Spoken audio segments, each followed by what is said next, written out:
Hello guys, very good morning. So ಎಲ್ಲರೂ ಹೇಗಿದ್ದೀರಾ? I hope ಎಲ್ಲರೂ ಚೆನ್ನಾಗಿದ್ದೀರಾ ಅಂತ ಅನ್ಕೊಂಡಿದ್ದೀನಿ. Welcome back to Lakshmi Lokesh YouTube channel. ನಾನು ನಿಮ್ಮನೆ ಮಗಳು ಲಕ್ಷ್ಮಿ. ಇವತ್ತಿನ ಬ್ಲಾಗಲ್ಲಿ ಆ್ಯಕ್ಚುಲಿ ಒಂದು ಇಂಪಾರ್ಟೆಂಟ್ ವಿಷಯನ ನಿಮ್ಮ ಜೊತೆ ಶೇರ್ ಮಾಡ್ಕೋಬೇಕು ಅಂತ ಅನ್ಕೊಂಡಿದ್ದೀನಿ. ಸೊ ಮೊದಲನೇದಾಗಿ ಇವತ್ತು ವೈಕುಂಠ ಏಕಾದಶಿ. ಸೊ ಎಲ್ರಿಗೂ ವೈಕುಂಠ ಏಕಾದಶಿ ಹಬ್ಬದ ಆರ್ಥಿಕ ಶುಭಾಶಯಗಳು. ವೈಕುಂಠ ಏಕಾದಶಿ ವಿಶೇಷತೆ ಏನಪ್ಪಾ ಅಂತ ಹೇಳಿದ್ರೆ, ಇವತ್ತು ಯಾರೇ ಸತ್ರು ಸ್ಟ್ರೈಟ್ ಸ್ವರ್ಗಕ್ಕೆ ಹೋಗ್ತಾರಂತೆ. ಗೊತ್ತಿಲ್ಲ ಆ ಚಾನ್ಸ್ ಯಾರ್ಯಾರೆಲ್ಲ ಪಡ್ಕೊಂಡಿದ್ದಾರೆ ಅಂತ. ಸೊ ನಾವು ಸ್ವರ್ಗಕ್ಕೆ ಹೋಗ್ತೀವೋ ನರ್ಕಕ್ಕೆ ಹೋಗ್ತೀವೋ ಅದನ್ನು ಗೊತ್ತಿಲ್ಲ, ಬಟ್ ಎಲ್ರಿಗೂ ಒಳ್ಳೇದಾಗ್ಲಿ ಹಂಗಂತ ಯಾರು ಸಾಯೋದು ಬೇಡ. ಬಟ್ ಇರೋದನ್ನ ಹೇಳ್ತಾ ಇರೋದು. ವೈಕುಂಠ ಅಂತ ಇವತ್ತು ಬಾಗಿಲು ಓಪನ್ ಆಗಿರುತ್ತಂತೆ. ಸೊ ಹಾಗಾಗಿ ಇವತ್ತು ವೈಕುಂಠ ಏಕಾದಶಿ. ಸೊ ಎಲ್ಲರೂ ಕೂಡ ಗೋವಿಂದನ ದರ್ಶನ ಮಾಡ್ಕೊಂಡು ಬನ್ನಿ. ನಮಗೆಲ್ಲ ಹಳ್ಳಿಲಿ ನಿಮಗೆ ಗೊತ್ತೇ ಇದೆ. ಸೊ ಇಲ್ಲಿ ಅಷ್ಟಷ್ಟು ಹತ್ರ ಇಲ್ಲ. ನಾನು ದೇವಸ್ಥಾನಕ್ಕೆ ಹೋಗ್ಬೇಕು ಅಂದರೆ 30 ಕಿಲೋಮೀಟರ್ ಗೈಸ್. 30 ಕಿಲೋಮೀಟ್ರ್ ಹೋಗಿ ಬರೋದಕ್ಕೆ ಇವಾಗ ಆಗಲ್ಲ. ಸೊ ಹಾಗಾಗಿ ಮನೇಲೇ ಪೂಜೆ ಎಲ್ಲ ಮುಗಿಸಿದ್ದೀನಿ. ಇನ್ನು ಸ್ಕೂಲ್ ರಜಾ ಇದೆ. ರಿತಿಕ್ಷನ್ ಬುಕ್ಸ್ ಎಲ್ಲ ನೋಡಿ ಯಾವ ರೀತಿ ಹಾಕಿದ್ದಾಳೆ. ಹೋಮ್ವರ್ಕ್ ಮಾಡಿಸ್ತಾ ಇದ್ದೀನಿ. ಸೊ ಅವಳಿಗೆ ಹೋಮ್ವರ್ಕ್ ಮಾಡಿಸ್ಕೊಂಡೆ ಇವತ್ತಿನ ಬ್ಲಾಗ್ ಸ್ಟಾರ್ಟ್ ಮಾಡೋಣ ಅಂದ್ಕೊಂಡಿದ್ದೀನಿ. ಇವತ್ತಿನ ಬ್ಲಾಗಲ್ಲಿ ನಾನು ಆಗಲೇ ಹೇಳಿದೆ, ಒಂದು ಇಂಪಾರ್ಟೆಂಟ್ ವಿಷಯನ ನಿಮ್ಮ ಜೊತೆ ಶೇರ್ ಮಾಡಬೇಕು ಅಂತ ಅಂದ್ಕೊಂಡಿದ್ದೀನಿ ಅಂತ. ಸೊ ಅದೇನು ಅಂತ ಹೇಳ್ತೀನಿ ಬನ್ನಿ ಗೈಸ್. ಸೊ ಏನು ಶೇರ್ ಮಾಡಬೇಕು ಅಂತ ಅಂದ್ಕೊಂಡಿದ್ದೀನಿ ಅಂದರೆ, ಸೊ ಇವಾಗಂತೂ 3 ದಿವಸದಿಂದ ಯಾವ ವಿಚಾರದ ಬಗ್ಗೆ ಓಡ್ತಾ ಇದೆ, ರೀಲ್ಸಲ್ಲಾಗಿರ್ಬೋದು ಅಥವಾ ಇನ್ಸ್ಟಾಗ್ರಾಮ್ ಆಗಿರ್ಬೋದು ಅಥವಾ ಫೇಸ್ಬುಕ್ ಆಗಿರ್ಬೋದು. ಸೊ ಎಲ್ಲದರಲ್ಲೂ ಈ ಸೋಷಿಯಲ್ ಮೀಡ್ಯಾದಲ್ಲೇ ಹೇಳಬೇಕು ಅಂದರೆ ಒಂದು ವಿಷಯ ಅಂತ ತುಂಬ ಓಡ್ತಾ ಇದೆ. ಅದು ಗಗನ ಅನ್ನೋ ಒಂದು ಹುಡುಗಿಗೆ ಅಷ್ಟೊಂದು ವರದಕ್ಷಿಣೆ ಕೊಟ್ಟು ಮದುವೆ ಮಾಡಿದ್ರು. ಬಟ್ ಅವ್ರು ಸೂಸೈಡ್ ಮಾಡಿಕೊಂಡ್ರು. ಅವರು ಗಂಡಸೇ ಅಲ್ಲ ಅಂತ ಗೊತ್ತಾಯಿತು. ಮತ್ತು ಆ ಹುಡುಗನೂ ಕೂಡ ಸೂಸೈಡ್ ಮಾಡ್ಕೊಂಡು ಸತ್ತಿದ್ದಾನೆ. ಸೊ ನಾನು ಯಾಕೆ ಇದು ಮಾತಾಡಬೇಕು ಅಂತ ಅಂದ್ಕೊಂಡಿದ್ದೀನಿ ಅಂದರೆ ಗೈಸ್, ನನಗೆ ಪರ್ಸ್ನಲಿ ಅನಿಸಿದ್ದು, ನನಗೆ ಅನಿಸ್ತಾ ಇರೋದು, ಇನ್ಫ್ಯಾಕ್ಟ್ ಇದು ಒಂದು ಇನ್ಸಿಡೆಂಟ್ ನಮ್ಮ ಮನೇಲೂ ಕೂಡ ನಡೆದಿದೆ, ನಡೆದಿಲ್ಲ ಅಂತ ಏನಿಲ್ಲ. ಸೊ ಹೆಣ್ಮಕ್ಳ ಬಗ್ಗೆ ಕೋಟಿ ಇರೋನಿಗೇನೆ ಕೋಟಿ ದುಡ್ಡು ಕೊಟ್ಟು ನನ್ನ ಮಗಳನ್ನ ಚೆನ್ನಾಗಿ ನೋಡ್ಕೊ ಅಂತ ಹೇಳೋ ಬದಲು, ರೈತನಿಗೆ ಕೋಟಿ ಕೊಟ್ಟರೆ ಅವನು ಕೂಡ ಕೋಟ್ಯಾಧೀಶ್ವರನೇ ಆಗ್ತಾನಲ್ವಾ. ಇವಾಗ ಅವನ ಹತ್ರ ಎಷ್ಟೋ ಕೋಟಿ ಇದೆ, ಅವನಿಗೆ ನೀವು ಅಂದರೆ 2 ಕೋಟಿ 3 ಕೋಟಿ ಖರ್ಚು ಮಾಡಿ ಮದುವೆ ಮಾಡ್ತೀರಾ. ಬಟ್ ಆದರೂ ಅವ್ನು ನೋಡ್ಕೊಂಡಿಲ್ಲ. ಸೊ ಇಲ್ಲ ಸಾಯಿಸ್ಬೋದು, ಅಥವಾ ವರದಕ್ಷಿಣೆ ಆಸೆ ಇನ್ನೂ ಜಾಸ್ತಿ ಆಗ್ಬೋದು, ಅಥವಾ ಒಂದು ಏನಿದೆ ಅಂತಲೂ ನಾವು ಐಡೆಂಟಿಫಿಕೇಶನ್ ಮಾಡಲ್ಲ. ಯಾಕಪ್ಪ ಅಂದರೆ ಇವಾಗ ಏನು ಅವನಿಗೆ ಒಟ್ಟು ಅವನಿಗೆ ಒಂದು ಕೋಟಿ ಆಸ್ತಿ ಇದೆ, ಅವನಿಗೆ ಬ್ಯಾಕ್ಗ್ರೌಂಡ್ ಚೆನ್ನಾಗಿದೆ ಅಂತಂದರೆ ಓ ನನ್ನ ಮಗಳು ಚೆನ್ನಾಗಿರ್ತಾಳೆ ಅನ್ನೋ ಥಾಟಲ್ಲಿ ನಾವೆಲ್ಲ ಇದ್ಬಿಡ್ತೀವಿ. ಅಂದರೆ ಅವ್ನು ನಿಜವಾಗ್ಲೂ, ಫಾರ್ ಎಕ್ಸಾಂಪಲ್ ಅವ್ನು ಡಾಕ್ಟರ್ ಆಗಿದ್ದರೆ ಅವ್ನು ನಿಜವಾಗ್ಲೂ ಡಾಕ್ಟರ್ ಆಗಿದ್ದಾನ, ಅವ್ನಿಗೆ ಅಷ್ಟು ಬ್ಯಾಕ್ಗ್ರೌಂಡ್ ಇದೆಯಾ, ಅವ್ನು ಒಳ್ಳೆ ಹುಡುಗನ, ಅವ್ನು ಚೆನ್ನಾಗಿ ನೋಡ್ಕೊತಾನ, ನಾವು ಇದನ್ನು ಯಾವುದು ಒಂದು 5 ನಿಮಿಷನೂ ಕೂಡ ಯೋಚನೆ ಮಾಡಲ್ಲ. ಯಾರೋ ಬಂದರು ಅವ್ನು ಒಳ್ಳೆ ಹುಡುಗ ಅಂತಂದ ತಕ್ಷಣ ಅವ್ನಿಗೆ ಎಷ್ಟಾದರೂ ಪರವಾಗಿಲ್ಲ, ನಾನು ಖರ್ಚು ಮಾಡಿ ಮದುವೆ ಮಾಡಿಬಿಡ್ತೀನಿ ಅಂತ ಮಾಡಿಕೊಟ್ಬಿಡ್ತೀವಿ. ಅದೇ ಒಬ್ಬ ರೈತ ನಿಜವಾಗ್ಲೂ ಅವನು ಚೆನ್ನಾಗಿದ್ದಾನೆ, ಅವ್ನಿಗೇನು ಇಲ್ಲ ಅಂತ ಹೇಳಿದ್ರೆ ಅವ್ನು ನಿಜವಾಗ್ಲೂ ರೈತನೇನಾ, ಅವನು ಒಳ್ಳೆಯವನ, ಅವ್ನು ಕೆಟ್ಟವನ, ಅವನ ಹತ್ರ ಆಸ್ತಿ ಇದೆಯಾ, ಅವ್ನು ನನ್ನ ಮಗಳನ್ನ ಚೆನ್ನಾಗಿ ನೋಡ್ಕೋತಾನ ಅಂತ ರೈತನ ಹತ್ರ ಆಗಿರ್ಬೋದು ಅಥವಾ ಒಂದು ಬಡ ಕುಟುಂಬದಿಂದ ಬಂದರೆ ಆಗಲಿ ಅವನ್ನ ಫುಲ್ಲು ಬ್ಯಾಕ್ಗ್ರೌಂಡ್ ಚೆಕ್ ಮಾಡ್ತೀವಿ ನಾವು. ಆ ಥರ ಯಾಕೆ ನಾವು ರಿಚ್ ಆಗಿರೋರನ್ನ ಚೆಕ್ ಮಾಡಲ್ಲ ಅನ್ನೋದು ನನಗೆ ಗೊತ್ತಿಲ್ಲ. ಸೊ ನಾನು ಯಾಕೆ ಹೇಳ್ತಾ ಇದ್ದೀನಿ ಅಂತ ಹೇಳಿದ್ರೆ, ನೋಡಿ ಅವ್ರದ್ದು ಏನೂ ಚೆಕ್ ಮಾಡಲಿಲ್ಲ, ಅವ್ನಿಗೇನು ಪ್ರಾಬ್ಲಮ್ ಇತ್ತು, ಅವನು ಹುಡುಗನೇ ಅಲ್ಲ ಅಂತ ಹೇಳ್ತಾ ಇದ್ದಾರೆ. ಅವ್ನಿಗೆ ಅಷ್ಟು ಪ್ರಾಬ್ಲಮ್ ಇದ್ರೂ ಅವನು ಎಷ್ಟು ಇದಾಗಿ ಆಡಂಬರವಾಗಿ ಮದುವೆ ಆಗಿ ಕೊನೆಯದಾಗಿ ಇಬ್ರು ಮಣ್ಣು ಸೇರಿದ್ರು. ಪಾಪ ಅವ್ರ ತಂದೆ ತಾಯಿ ಅದನ್ನ ಹೆಂಗ್ ತಡ್ಕೊಳ್ತಾರೋ ಅನ್ನೋದನ್ನು ಕೂಡ ಗೊತ್ತಿಲ್ಲ. ನನಗನ್ಸಿದ್ದು ಇತ್ತೀಚೆಗೆ ನಾನು ಮದುವೆ ಆದಮೇಲೆ ಪರ್ಸ್ನಲಿ ನಾನು ಹೇಳ್ತಾ ಇರೋದು, ನಾನು ಬೆಂಗಳೂರವಳೆ, ನಾನು ಅಲ್ಲೇ ಇದ್ದಿದ್ದು. ನಮ್ಮ ತಂದೆ ತಾಯಿನೂ ಏನು ಶ್ರೀಮಂತರು ಅಂತ ಹೇಳಲ್ಲ, ಬಟ್ ಬೆಂಗಳೂರಲ್ಲಿ ಯಾವ ಥರ ಇರ್ತೀವಿ ಅನ್ನೋದು ಗೊತ್ತಿರುತ್ತೆ ನಿಮ್ಗೆಲ್ರಿಗೂ. ಸೊ ಹಳ್ಳಿಗೆ ಬಂದಮೇಲೆ ಯಾವ ಜೀವನಕ್ಕೆ ಅಡ್ಜಸ್ಟ್ ಆಗಬೇಕು ಅನ್ನೋದನ್ನು ಕೂಡ ನಿಮಗೆಲ್ಲ ಗೊತ್ತೇ ಇರುತ್ತೆ. ಅಲ್ಲಿಂದ ಇಲ್ಲಿಗೆ ಬಂದಾಗ ನಾನು ಅಂದ್ಕೊಂಡಿದ್ದೆ, ಅಯ್ಯೋ ನಿಜವಾಗ್ಲೂ ನಾನು ಸೆಟ್ ಆಗ್ತೀನಾ, ಹಂಗೆಲ್ಲ ಇರೋಕ್ಕಾಗತ್ತಾ, ಅಂದರೆ ನಾವು ಒಂದು ಹೊರಗಡೆ ಹೋಗ್ತೀವಿ ಅಂದರೆ ಮನೆ ಮುಂದೆನೇ ಹೋಟ್ಲ್ ಇರುತ್ತೆ, ಎಲ್ಲೋ ಹೋಗಬೇಕು ಅಂದರೆ ಒಂದು ದೇವಸ್ಥಾನ ಅಂದ್ರೂ ಒಂದು ರೋಡಿಗೆ ಒಂದು ದೇವಸ್ಥಾನ, ಒಂದು ರೋಡಿಗೆ ಒಂದು ಅಂಗಡಿ, ಏನಾದರೂ ತಿನ್ನಬೇಕು ಅಂದರೆ ಒಂದು ಸ್ನ್ಯಾಕ್ಸ್ ತಿನ್ನಬೇಕು ಅಂದರೆ ಒಂದು ಗೋಬಿ ತಿನ್ನಬೇಕು ಅಂದರೆ ಪಟ್ ಅಂತ ಒಂದು ಲೆವೆಟಿಗೆ ಹೋದ ತೊಗೊಂಬಂದ, ಈ ಥರ ಏರಿಯಾದಲ್ಲಿ ಇದ್ಬಿಟ್ಟು ಈಗ ನಾವು ಒಂದು ಎಕ್ಸಾಂಪಲ್ ಒಂದು ಬನ್ ತೊಗೋಬೇಕು ಅಂದರೆ ಒಂದು 3 ಕಿಲೋಮೀಟ್ರ್ ಬರಬೇಕು ಅನ್ನೋದು ನನ್ನ ಕೈಯಲ್ಲಿ ಆಗುತ್ತಾ ಅನ್ನೋ ಮೈಂಡ್ ಸೆಟ್ಟಲ್ಲೇ ನಾನು ಇದೆ. ಬಟ್ ಅದು ಅಡ್ಜಸ್ಟ್ ಆದರೆ ನಿಜವಾಗ್ಲೂ ಚೆನ್ನಾಗಿರ್ತಾರೆ. ಅಲ್ಲಿ ತಕ್ಷಣಕ್ಕೆ ಹೋಗಿ ತೊಗೊಂಡು ಬಂದ್ಬಿಡ್ತೀವಿ. ಸೊ ಅದ್ರ ವ್ಯಾಲ್ಯೂ ನಮಗೆ ಗೊತ್ತಾಗಿರಲ್ಲ. ಇಲ್ಲಿ ಹೆಂಗಪ್ಪ ಅಂತ ಹೇಳಿದ್ರೆ, ಒಂದು 3 ಕಿಲೋಮೀಟ್ರ್ ಹೋಗಿ ಹಳ್ಳಿಯಿಂದ ಸಿಟಿಗೆ ಹೋಗಿ ಒಂದು 3 ಕಿಲೋಮೀಟ್ರ್ ಹೋಗಿ ನಾವು ಏನೇ ತೊಗೊಂಬರ್ಬೇಕು ಅಂದರೂ ಅದ್ರ ವ್ಯಾಲ್ಯೂ ನಮಗೆ ಗೊತ್ತಿರುತ್ತೆ. ಸೊ ಹಂಗಾಗಿ ಅದನ್ನ ಇವತ್ತಿಷ್ಟು ತಿಂದಿದ್ದೀನಿ ಇನ್ನ ನಾಳೆಗೆ ಎತ್ತಿಡೋಣ ಅನ್ನೋ ಮೈಂಡ್ ಸೆಟ್ ಅಲ್ಲಿ ಇದ್ಬಿಡ್ತೀವಿ. ಅದನ್ನ ಎತ್ತಿಟ್ಕೋತೀವಿ. ಯಾವುದೇ ಒಂದನ್ನು ಆದ್ರೂನು ವೇಸ್ಟ್ ಮಾಡಲ್ಲ. ಯಾಕೆಂದ್ರೆ ಗೊತ್ತಿರುತ್ತೆ ಮತ್ತೇನಾದ್ರೂ ತಿನ್ಬೇಕು ಅನ್ಸಿದ್ರೆ 3 ಕಿಲೋಮೀಟರ್ ಹೋಗ್ಬೇಕಾಗುತ್ತೆ ನಾವು. ಎತ್ತಿಡೋಣ ಅನ್ನೋದು ಈ ತರ ಹಳ್ಳಿ ಕಳ್ಸುತ್ತೆ. ಬೆಂಗಳೂರು ಜೀವನಕ್ಕೂ ಹಳ್ಳಿ ಜೀವನಕ್ಕೂ ಇಷ್ಟೇ ಡಿಫ್ರೆನ್ಸ್ ಇರೋದು. ಆಮೇಲೆ ಆ ಹುಡ್ಗನ್ಗೆ ಅಷ್ಟು ಕೊಟ್ಟಿರೋದನ್ನ ಈ ಹುಡುಗನಿಗೆ ಕೊಟ್ರೆ ನಿಜವಾಗ್ಲೂ ನಮ್ಮನ್ನ ರಾಣಿ ತರಾನೇ ನೋಡ್ಕೊಂತಾನೆ. ಹಂಗಂತ ನಾನು ವರದಕ್ಷಿಣೆ ಕೊಟ್ಟು ಮದ್ವೆ ಮಾಡಿ ಅಂತ ನಾನು ಹೇಳ್ತಾ ಇಲ್ಲ. ಪಾಪ ಆ ಹುಡುಗಿಯವರ ತಂದೆ ತಾಯಿ ಗೋಳ್ನ ನನ್ನ ಕೈಯಲ್ಲಿ ನಿಜವಾಗ್ಲೂ ನೋಡಕ್ಕಾಗ್ತಿಲ್ಲ. ಯಾಕೆಂದ್ರೆ ನಾವು ಕೂಡ 4 ಜನ ಹೆಣ್ಮಕ್ಳೇ. ಅಷ್ಟೊಂದು ಕೊಟ್ಟು ಅವ್ರ ಆಸೆ ಅವ್ರು ಏನು ಇಲ್ಲ ಪ್ಯಾಲೇಸಲ್ಲಿ ಮದ್ವೆ ಮಾಡ್ಕೊಡು ಅಂತ ಕೇಳಿದ್ರು ಅಂತ ಹೇಳ್ತಾರೆ. ಅಷ್ಟು ಚೆನ್ನಾಗಿ ಮದ್ವೆ ಮಾಡ್ಕೊಟ್ಟು ಪಾಪ ಇವತ್ತು ಆ ಹುಡುಗಿ ಸತ್ತಿದ್ದಾಳೆ ಅಂತ ಹೇಳಿದ್ರೆ ನಿಜವಾಗ್ಲೂ ತುಂಬಾ ಬೇಜಾರು. ಆ ಹುಡುಗಿ ನೀವ್ ಯಾರಿಗ್ ಕೊಟ್ರು ಮದ್ವೆ ಮಾಡ್ಕೊಂತೀನಿ ಅನ್ನೋ ಮನಸ್ಥಿತಿ ಇದ್ದವಳು.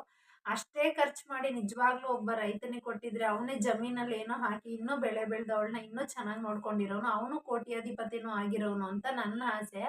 ನಾನು ಆಗ್ಲೇ ಹೇಳ್ದೆ ನಮ್ಮನೇಲೂನು ಕೂಡ ಈ ತರದ್ ಒಂದ್ ಇನ್ಸಿಡೆಂಟ್ ನಡೆದಿತ್ತು ಅಂತ. ಹೌದು ಗೈಸ್ ನಾವೆಲ್ಲ ಏನಂತಂದ್ರೆ ಈಗ ನಾನು ಹಳ್ಳಿಗೆ ಬಂದಿದ್ದೆ. ನಮ್ಮ ಅಕ್ಕನಿಗೂ ಕೂಡ ಅವಾಗಿನ ಪರಿಸ್ಥಿತಿ ನಿಮ್ಗೆ ಗೊತ್ತೇ ಇರುತ್ತೆ. ಸೊ ಈ 20 ವರ್ಷದ ಹಿಂದೆ ಇನ್ನೂ ಒಂದ್ ಸ್ವಲ್ಪ ಬಡಸ್ತನ ಹಂಗೆ ಇತ್ತು. ಹಂಗಾಗಿ ಎಲ್ರೂನು ಒಂದ್ ಆವರೇಜ್ ಅಲ್ಲಿ ಇರೋರ್ಗೆನೆ ನಾವು ಮದ್ವೆ ಮಾಡಿ ಕೊಟ್ಟಿದ್ದಿದ್ದು. ಬಟ್ ಈಗ ದೇವ್ರ ದಯೆಯಿಂದ ನಿಜವಾಗ್ಲೂ ಚೆನ್ನಾಗಿದ್ದೀನಿ. ಯಾವುದೇ ರೀತಿ ಏನು ಇಲ್ಲ ನಮ್ಗೆ. ಬಟ್ ಅವಾಗಿನ ಸ್ಥಿತಿ ಹೇಳ್ತಾ ಇರೋದು ಹಂಗಿತ್ತು. ಸೊ ಬೇಡ ನಾವು ಇವಾಗ್ಲೂ ನಮ್ಮನೇಲಿ ಒಂದ್ ಚೆನ್ನಾಗಿರೋದ್ ಕೊಡೋಣ ಅಂತ ಆ ತಾಯಿ ಏನು ನಂಬಿ ಮೋಸ ಹೋದ್ಲಲ್ಲ ಅವ್ರೇನೋ ಇದಾರೆ ಅಂದ್ರೆ ಮಾಡ್ಕೊಟ್ಬಿಡ್ಬೇಕು ಅಂತ.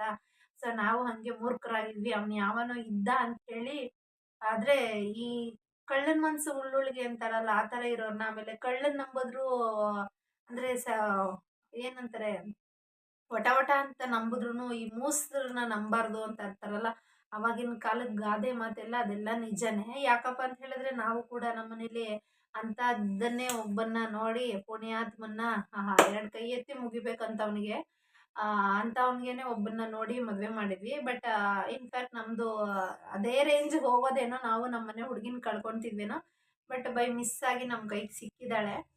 ಈಗ ಚೆನ್ನಾಗಿದ್ದಾಳೆ. ನಾನು ಲಾಸ್ಟ್ ಬ್ಲಾಗಲ್ಲೂ ಶೇರ್ ಮಾಡಿದ್ದೀನಿ. ಅವಳಿಗೂ ಗೌರ್ಮೆಂಟ್ ಜಾಬ್ ಆಯ್ತು. ಅವಳು ಕೂಡ ಕೆಲ್ಸಕ್ಕೆ ಹೋಗ್ತಾ ಇದ್ದಾಳೆ ಅಂತ. ಬೇಡ ದುಡುಕ್ಬೇಡಿ ಹೆಣ್ಮಕ್ಳು. ಬನ್ನಿ ನಿಮ್ಗೆ ಇಷ್ಟ ಆಗ್ಲಿಲ್ವಾ? ಹಿಂಗಾಗಿದೆ ಅದ್ರದ್ ಬದಲು ಅದಕ್ಕೇನಾದ್ರೂ ಅಪರ್ಚುನಿಟಿ ಇರುತ್ತೆ. ಮತ್ತೆ ಅವ್ನ್ ಆ ಥರ ಇಲ್ವೇ ಇಲ್ಲ ಅಂತಂದಾಗ ಅವನಿಂದ ಏನ್ ಬೇಕೋ ನೀವು ಅದನ್ನ ಎಕ್ಸ್‌ಪೆಕ್ಟೇಷನ್ ತಗೊಳ್ಳಿ. ನೀವು ಚೆನ್ನಾಗಿರಿ. ನಿಮ್ ಲೈಫ್‌ನ ಲೀಡ್ ಮಾಡಿ. ಬೇಡ ತಂದೆ ತಾಯಿಗೆ ನೋವು ಕೊಡ್ಬೇಡಿ. ಈಗ ಸತ್ತೋದ್ರು ಅವ್ರ ಅಮ್ಮ ಎಷ್ಟು ಅಳ್ತಿದ್ದಾಳೆ. ಅದಕ್ಕೆಲ್ಲ ಯಾರು ಹೊಣೆ ಆಗ್ತಾರೆ? ನಾವೇ ಹೊಣೆ ಆಗ್ಬಿಡ್ತೀವಿ. ಸೊ ಯಾರು ಎಲ್ಲದಕ್ಕೂನು ಶಾಶ್ವತ ಅಂದ್ರೆ ಸೂಸೈಡ್ ಒಂದೇ ಪರಿಹಾರ ಅಲ್ಲ. ದಯವಿಟ್ಟು ಅದನ್ನ ಯಾರು ಮಾಡ್ಕೊಳಕ್ ಹೋಗ್ಬೇಡಿ. ಅಷ್ಟು ಓದಿಸಿ ಅವ್ರ ಅಷ್ಟು ಎಜುಕೇಟೆಡ್ ಮಾಡಿ ಅಷ್ಟೊಂದು ಖರ್ಚು ಮಾಡಿ ಮದ್ವೆ ಮಾಡಿ ಇವಾಗ ಇಬ್ರು ಇಲ್ಲ ಅಂದ್ರೆ ಇಬ್ರಿಗೂ ಲಾಸ್ ಆಗುತ್ತೆ. ಆ ಪ್ರಯತ್ನ ಪಡ್ಬೇಡಿ. ಅದೇ ಫೀಲಿಂಗಲ್ಲಿ ಇರೋ ಬದಲು ಅದರಿಂದ ಈಚೆ ಬನ್ನಿ. ಬೇಡ ನಿಮ್ಗೆ ಅವನಿಂದ 50 ಪೈಸೆ ಎಕ್ಸ್‌ಪೆಕ್ಟೇಷನ್ ಬೇಡವಾ? ಬೇಡ. ನಿಮ್ ಜೀವನ ನೋಡಿ. ನಿಮ್ ತಂದೆ ತಾಯಿನ ಸಾಕಿ. ದುಡ್ಕಕ್ ಹೋಗ್ಬೇಡಿ ಯಾರು. ಇವತ್ತು ಅದೇ ತರ ದುಡ್ಕಿದ್ರೆ ನಮ್ಮನೇಲೂ ಕೂಡ ಆ ಥರದ್ ಒಂದು ಘಟನೆ ನಡೀತಿತ್ತು. ಸೊ ನಮ್ಮನೇಲಿ ನಮ್ಮ ತಾಯಿ ನಮಗ್ ಕಳ್ಸಿರೋದೇ ಧೈರ್ಯ. ಅದೊಂದು ಧೈರ್ಯದಿಂದ ನಾವೆಲ್ಲರೂ ಬಚಾವಾಗಿದ್ದೀವಿ ಅಂತ ಅನ್ಬೋದು. ನನಗೂ ಒಂದೊಂದ್ಸಲಿ ಸ್ಟಾರ್ಟಿಂಗ್ ಹಳ್ಳಿಗೆ ಬಂದಾಗ ಅಯ್ಯೋ ನನ್ನ ಕೈಯಲ್ಲಿ ಆಗ್ತಾ ಇಲ್ಲ. ನಾನು ಆಗ್ಲೇ ಹೇಳ್ದೆ ಎಕ್ಸಾಂಪಲ್ ಕೊಟ್ಟೆ. ಏನಾದರೂ ಬೇಕು ಅಂದ್ರೆ ಪಟ್ ಅಂತ ಸಿಗೋ ಜಾಗದಿಂದ ಬಂದ್ಬಿಟ್ಟು ಈಗ 4 ಕಿಲೋಮೀಟ್ರು 5 ಕಿಲೋಮೀಟ್ರು ವಾಸ ಮಾಡಬೇಕು ಅಂತ ಹೇಳಿದ್ರೆ ಅಲ್ಲಿಂದ ನನಗೂ ಆಗಲ್ಲ. ಇನ್‌ಫ್ಯಾಕ್ಟ್ ಫಸ್ಟ್ ಮನಸ್ಥಿತಿ ನಂದು ಕೂಡ ಅದೇ ಥರ ಇತ್ತು. ಬಟ್ ಈಗ ಆ ಥರ ಇಲ್ಲ. ನಾನು ಹೇಳ್ತಾ ಇರೋದು ತಾಳ್ಮೆ ಅಂತಿದ್ರೆ ನಿಜವಾಗ್ಲೂ ಭಗವಂತ ಹೆಂಗಿದ್ರು ಕರುಣಿಸ್ತಾನೆ ಅನ್ನೋದು ನನಗೆ. ಆಮೇಲೆ ಕಷ್ಟಪಟ್ಟವ್ರಿಗೆ ತುಂಬಾ ಲೇಟಾಗಿ ಫಲ ಸಿಗುತ್ತಂತೆ. ಈಸಿಯಾಗಿ ಫಲ ಸಿಕ್ಕೋದು ಸೋಂಬೇರಿಗಳ್ಗೆ ಅಂತೆ. ಬಟ್ ಅದು ಶಾಶ್ವತ ಅಲ್ಲ ಈಸಿಯಾಗಿ ಸಿಕ್ಕೋದು. ಕಷ್ಟಪಟ್ಟಿರೋದು ಶಾಶ್ವತ ಇರುತ್ತೆ ಅಂತ ನನ್ನ ಅಭಿಪ್ರಾಯ. ಮತ್ತೆ ಅದು ನಿಜ ಅಂತ ನಾನ್ ನಂಬ್ತೀನಿ. ತುಂಬಾ ಸಲಿ ನಾನು ಕೂಡ ಅದ್ರದ್ದು ಹತ್ರ ಹೋಗಿ ನೋಡ್ಕೊಂಡು ಬಂದಿರೋ ಥರ ಆಗಿದೆ. ಆ ಥರ ದುಡುಕ್ಬೇಡಿ. ಇವತ್ತು ನನ್ಗೆ ಅದ್ಯಾಕೋ ಮಾತಾಡ್ಲೇಬೇಕು ಅಂತ ಅನ್ನಿಸ್ತು. ಅವ್ನಿಗೆ ಕೋಟಿ ಕೊಟ್ಟಿರೋದು ಇವ್ನಿಗೆ ಕೋಟಿ ಕೊಟ್ಟಿದ್ರೆ ನಿಜವಾಗ್ಲೂ ರಾಜ್‌ಕುಮಾರನ್ ಥರ ಇರೋರು. ಸೊ ಅದಕ್ಕೆ ಬೆಸ್ಟ್ ಎಕ್ಸಾಂಪಲ್ ಅಂದ್ರೆ ನಾನೇ. ಹಂಗಂತ ನನಗೆ ಕೋಟಿ ಕೊಟ್ಟು ಏನು ಇಟ್ಕೊಂಡಿದ್ದಾರೆ ಅಂತಲ್ಲ. ಕಟ್ಟಿಸ್ತಾ ಇದ್ದಾರೆ ನಮ್ಮನೇಲಿ. ಈಗೆಲ್ಲ ಸಹಾಯ ಮಾಡ್ತಾ ಇರೋದು ನಮ್ಮನೆಯವರೇ. ಅವ್ರು ಕೊಟ್ಟಿಲ್ಲ ಅಂದ್ರೂನು ಹಳ್ಳಿಲಿರೋನು ನಿಜವಾಗ್ಲೂ ಚೆನ್ನಾಗೇ ನೋಡ್ಕೊಂತಾನೆ. ಬೇಡ ಈ ಥರದ್ದೆಲ್ಲ ಬೇಡ ಗೈಸ್. ತುಂಬಾ ಜನ ಹೆಣ್ಮಕ್ಳು ಇತ್ತೀಚೆಗೆ ಸೂಸೈಡ್ ಅಟೆಂಪ್ಟ್ ಮಾಡ್ತಾ ಇದ್ದೀರಾ. ನಮ್ಮ ಮನೇಲಿ ಹೆಂಗಿರುತ್ತೋ ಅದಾಗುತ್ತೆ. ಅಥವಾ ಹಳ್ಳಿ ಹುಡುಗನ್ನೇ ನೀವೇ ಸಿಟಿ ಹುಡುಗನ್ನಾದ್ರೂ ಮಾಡ್ಕೋಬೋದು. ಅಥವಾ ಹಳ್ಳಿಲಿದ್ದು ಇರೋನ್ನೇ ತುಂಬಾ ಚೆನ್ನಾಗಿ ದುಡಿದ್ರೆ ಬೆಂಗಳೂರಲ್ಲಿ ಇವಾಗ ತಿಂಗ್ಳಿಗೆ 1 ಲಕ್ಷ ದುಡಿತಾನೆ ಅಂತ ಹೇಳ್ತಾರೆ. ಸಾಫ್ಟ್‌ವೇರ್ ಕಂಪ್ನಿಲೋ ಮತ್ತೊಂದು ಕಡೆ ಇದ್ರೆ 1,00,000 ಜಾಬು ಅಂತ ಹೇಳ್ತಾರೆ. ರೈತನೂ ಆಲ್ಮೋಸ್ಟ್ ಅಷ್ಟೇ ದುಡಿತಾನೆ. ಆದ್ರೆ ನಮಗೆ ಗೊತ್ತಿರಲ್ಲ ಅಷ್ಟೇ. ಅವನು ಎ.ಸಿ ರೂಮಲ್ಲಿ ಕುತ್ಕೊಂಡು ದುಡಿತಾನೆ. ನಾವು ಕೆಸರು ಗದ್ದೆಲಿ ಕೂತ್ಕೊಂಡು ದುಡಿತೀವಿ ಅಷ್ಟೇ ಡಿಫ್ರೆನ್ಸು. ಅವನು ಎ.ಸಿಯಿಂದ ಈಚೆ ಬಂದ್ರೆ ಅವನು ಬೆವರು ಹೊರಸ್ಕೊಂತಾನೆ ಇರ್ಬೇಕು. ಅದೇ ನಾವು ಕೆಸರು ಗದ್ದೆಲಿದ್ದು ತಣ್ಣಗಿರ್ತೀವಿ. ಮನೆಗೆ ಬಂದ್ರು, ಹೊರಗಡೆ ಬಂದ್ರು ಯಾವಾಗ್ಲೂ ಬೆವರು ಸುರಿಸ್ಕೊಂಡು ಒಂದೇ ಥರ ಇರ್ತೀವಿ. ಅವ್ರದ್ದು ಎ.ಸಿ ಬಂದು ಪರ್ಮನೆಂಟ್ ಅಲ್ಲ. ನಮ್ದು ಕೆಸರು ಬಂದು ಪರ್ಮನೆಂಟ್ ಆಗಿರುತ್ತೆ. ಅವ್ನು ಈಚೆ ಬಂದ ತಕ್ಷಣ ಅವ್ನು ಯಾರೋ ಗೊತ್ತಿಲ್ಲ, ಅವ್ನಿಗೆ ರೋಡಲ್ಲೆಲ್ಲ ಏನು ಎ.ಸಿ ಕೊಡಲ್ಲ. ಬಟ್ ನಮ್ಗೆ ಹೆಂಗಿರುತ್ತೆ ಅಂದರೆ ಬೆಳಗ್ಗೆ ಹೊತ್ತು ತಣ್ಣಗಿರುತ್ತೆ, ಮಧ್ಯಾಹ್ನದ ಹೊತ್ತು ಬಿಸಿಲಿರುತ್ತೆ. ನಮ್ದು ಅದು ಯಾವಾಗಲೂ ಪರ್ಮನೆಂಟ್. ಮನೆಗೆ ಬಂದರೂ ತಣ್ಣಗಿರ್ತೀವಿ, ಹೊಟ್ಟೆ ತುಂಬ ಮುದ್ದೆ ತಿಂದು ಕಣ್ಣು ತುಂಬ ನಿದ್ದೆ ಮಾಡ್ಕೊತೀವಿ. ಇದೇ ನಮ್ಮ ಜೀವನ ಆಗಿರುತ್ತೆ.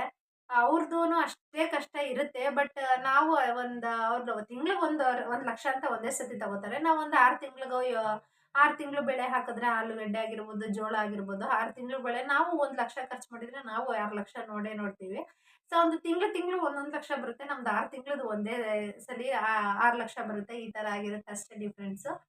ಸೊ ನಾನು ಪರ್ಟಿಕ್ಯುಲರ್ಲಿ ಹೇಳಕ್ ಇಷ್ಟಪಡ್ತಾ ಇರೋದಿಷ್ಟೇ. ದಯವಿಟ್ಟು ಹೆಣ್ಮಕ್ಳು ಸೂಸೈಡ್ ಮಾಡ್ಕೊಳೋದಕ್ಕೆ ಹೋಗಬೇಡಿ.